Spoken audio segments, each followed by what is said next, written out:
It's been a long month off, folks, and we certainly missed you. On the Road is back from Seminole Lanes. It's the Pepsi St. Petersburg-Clearwater Open.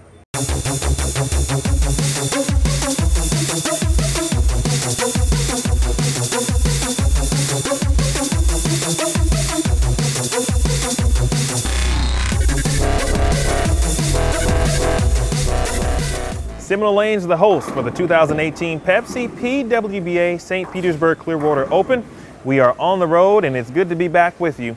My name is Emil Williams Jr. Big thanks to the Kraus family. Corey and Kevin doing a great job here at Seminole Lanes. This is their third consecutive year hosting a PWBA event. This is also the first of 3 elite field events. The top players after the U.S. Women's Open automatically into the field next week, of course, in Minnesota, and the following week in Columbus. Each week, of course, we will fill the remaining spots through the PTQ or the pre-tournament qualifier. In fact, let's find out who advanced to tomorrow's qualifying rounds.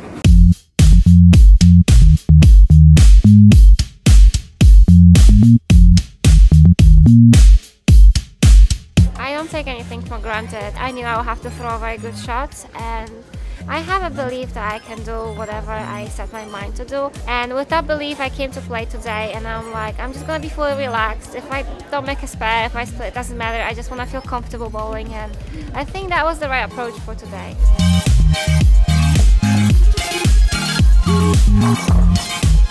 Make good shots. 9 spare was good today.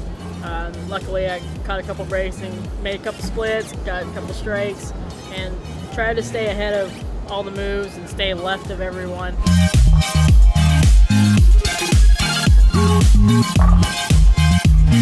Shooting a 268, that second game really gave me the confidence, and I was really lined up.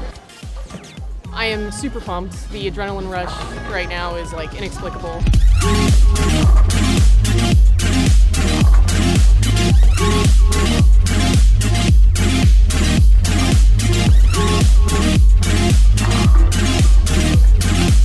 I'm really enjoying life. I'm in a very good state of mind, and bowling is a big part of my life, but I'm not trying to press it that hard. I just want to really enjoy it. I live about 3.5 hours south of here, and I love bowling. So $100 to win $1,200, it was no brainer. It's a good deal, $100, and you make the cut, you're guaranteed a check.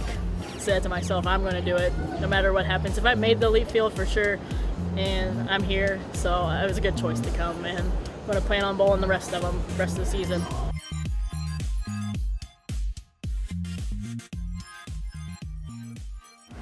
Today's advancers from the PTQ will join the elite field, of course, which is led by Shannon O'Keefe. She sits atop the PWBA points list and is the defending champion here at the St. Petersburg-Clearwater Open. Not only sitting atop the points list, that means she is the front runner for the PWBA Player of the Year. But Danielle McEwan may have something to say about that. Let's take a look as Jason Thomas recaps the first half of the PWBA season. We are officially 64.29% of the way through the 2018 PWBA Tour season as the ladies roll through sunny St. Petersburg, Florida this week on their road to Richmond. In the premiere episode of PWBA On the Road, Shannon O'Keefe declared that her goal this season was to unseat 3-time reigning PWBA Player of the Year, Liz Johnson. My goal is to be Player of the Year. You know, I want that. I want it. And while Liz has had yet another strong season and is currently sitting in 3rd place in the point standings, O'Keefe has been dominant all season long, winning 2 titles, including the USBC Queens, and also making 4 other stepladder finals appearances. At this point, O'Keefe's closest pursuer for the Player of the Year title is Danielle McEwan, who won the PWBA Fountain Valley Open and has made 4 stepladder finals appearances in all. The field for the PWBA Tour Championship is also taking shape. The Tour Championship will again take place at Richmond Raceway in Richmond, Virginia, and the players who have not yet punched their ticket to the big show will be looking to make their way into the field in the 4 remaining events left here in August. And PWBA fans are also excited about the return of pro bowling to Saturday afternoons, as all 4 PWBA finals in August will air live on Saturday on CBS Sports Network. Be sure to check PWBA.com for TV times, and also be sure to catch all of the preliminary rounds live on Bowl TV. Fantastic recap of the first half of the season. Big thanks to Jason Thomas. Speaking of the Player of the Year race, other individual who's in that race is sitting to my right, Danielle McEwan. D-Mac, how are you? I'm great. How are you? I'm good. Appreciate you joining us. First time you've been on the show. I asked you yesterday if you'd like to be on the show. You seem very excited about that, so I appreciate it. Have you watched some of the On the Road episodes this week? Okay, good. Well, now it's your time to shine, of course. We want to kind of start with the Player of the Year. Jason talked about it. It's interesting, certainly. You find yourself second on the point list right now, of course, behind Shannon O'Keefe. But just briefly talk about your season to this point. 8 events, 7 top 10s, I think 4 top 5s, a win, of course. So what's been the key so far for you? The key has been consistency, and of course, Player of the Year is my ultimate goal every year, but it's an end result, and it's a goal that's I have to meet other goals in order to get there. So I try to just stay within the process and take it 1 week at a time rather than looking ahead all the way to the end of the season. So far this season has been working out pretty well. I feel like I've had a really good season, but I'm also, on the flip side, like one hit or one mark or one little break away from it being so much better. So I'm really hoping that I can learn from the first half and make this back half even better. So on the lanes, obviously one of the best in the world. I mean, you put in a lot of work. You're so good at what you do. What positive or what strengths do you think are in your game? Like, what makes you Danielle? I think what are the strengths in your opinion? Definitely my work ethic and my ability to kind of be very versatile. I tried to, every time I'm faced with an issue where I can't do what I need to do, I go home and work on that so that I hopefully never am faced with that again. So that's kind of how I've built my game and able to do different hand positions, different speeds, play different lines. It's all from someone saying, well, this is what you need to do, and me not being able to do it at one point. Okay. So we obviously get a chance to watch you weekly, of course. And one of the things we noticed that you seem to be obviously very good at being able to do things with your hand, manipulate, change hand positions, and maybe in place of making a large jump left, for example. Is that because you're so good at, or in general, and you know that you can make the necessary hand position, or is it, in certain situations, you don't want to take the big risk to limit the reward? So yeah, it's very situational, but for the most part, one of the main things we do through Team USA is we kind of evaluate all of the tricks that we can do, so we know what our strengths and where our weaknesses are. So through that, I know that my hand positions and being able to change it and just kind of feel what I need to do is one of my strengths. So I'm definitely going to go to that before I do anything that's lower on that list, like making a big zone change, changing angles, or something like that. I can still do it, but I'm going to do what I know I'm good at first. And at the same point, it's also sometimes what hurts me is because I feel like I can make this work. Even if it's not really there, I'm like, I get a little stubborn and I'm like, no, I'm going to make it work. I mean, I gotta be honest. If I was as good as you, I could see that mindset certainly being there. But how do you know when it's the right time to not do what you would normally do? Usually that comes from my awesome team behind me, and it's usually something. Especially if I'm being stubborn, I'll sit there all day and kind of try to force it. But usually one of them will come and be like, "This isn't working," kind of talk some sense into me, and I have a great relationship with all of them, so it works out really well. So for those who may not know, curious on how you started in the sport itself, and did you play other sports as a kid? I played every sport but bowling as a kid, literally every sport.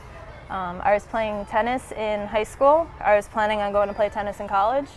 That was my long-term plan, but my step-family has a bowling center, so I would always be there just for fun because I could bowl for free. I would have my birthday parties there, we'd do moonlight bowling there. House ball between the legs, like not serious bowling at all. And one day the high school coach was like, "You guys are here all the time, we need extra girls. Just come try out. It won't conflict with tennis season." Sure, why not? And then as I started having friends in the sports that were bowling tournaments, I was like, "Oh, I'll go bowl tournaments. It'll be an excuse to hang out with my friends." And I just started to fall in love with the competition, and my perfectionist personality wanted to be good at that also. Right. And I came across Junior Team USA and the professional tour, and I just fell in love with it and wanted all of that. Changed my mind my senior year out of nowhere and said I want to bowl in college, and ran with it from there. You are one of the players that literally bowl full time. Like, have you taken, and we mentioned the word break earlier, has there been any kind of break at all for you in a calendar year? Before the season, I had about 2 weeks home, and I think I figured out that was the longest I was home in probably 5 years. Wow. Yes. That's so impressive and almost scary. Yes, a little bit. In a sense as well. So it's an interesting story, and Fairleigh Dickinson, right? Yes. What was your degree in? Psychology. Psychology. Yeah. So, just in case, I mean, after bowling, if you could do something, and hopefully that time doesn't come, but yes, agreed. Certainly at least several years from now, but what would you want to do potentially? I love having my psychology degree, so I would definitely explore that since I already have that in the works, but I have such a love for fitness and physical education and all that, so I'd probably go somewhere in that route, and especially I'd love to stay in bowling and see if I can help promote bowling in that area and something along those lines. Excited about obviously live TV. Yes. Every Saturday. Absolutely. In August. What are you most looking forward to for the rest of this year? Just being back, you know, even though the last month was a break month, which wasn't a break as we said, I missed the tour. I feel like I'm kind of lost. You go from every weekend to then not seeing everybody. So I'm so excited to be back and back in my routine, back where I belong, and just competing against the best girls out here every weekend. To the fans out there of you and the tour, you know, what would you say to them, and who have been watching your incredible bowling? Oh, thanks for watching. Keep watching every Saturday on CBS Sports. If we're in your area, come out, meet us, bowl the Pro-Am. And if you're young, come out and bowl against us one day. Keep working hard. Where can they find you on social media? On Instagram, DMAC9191. On Facebook, my name, Danielle McEwan. And Twitter, Danielle_McEwan. Super simple. Awesome. That is Danielle McEwan, folks. Awesome to have her on the road, of course. We're live on Bowl TV. Again, Bowl TV, we got all of your coverage for you for the rest of the season. Have PTQ today, of course. Check that out on PWBA.com. On Friday morning, we begin at 10 a.m. Eastern Time. We'll have a couple rounds of qualifying, 10 a.m. and then 5 p.m. Into the round of 12 on Saturday, and then the top 5 finalists will compete for the title here at the Pepsi St. Petersburg-Clearwater Open on CBS Sports Network. I want to thank D-Mac. Appreciate you stopping by, and for everyone else, thank you for joining us. This is On the Road for Jason Thomas, Jeff Goodger, and all of our staff. My name is Emil Williams Jr., and we'll see you next week in Minnesota.